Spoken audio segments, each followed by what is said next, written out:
Hello guys, welcome. You are welcome to this channel. So today we're going to do this braiding. So I was using hair wax just to cut this hair.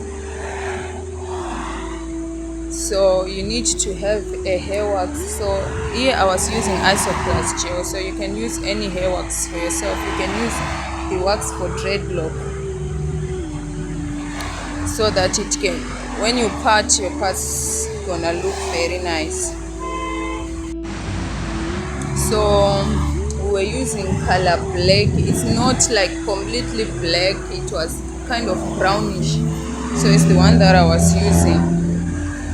And I was using the circle method because the hair was a bit short, so I didn't want to go for knotless braids.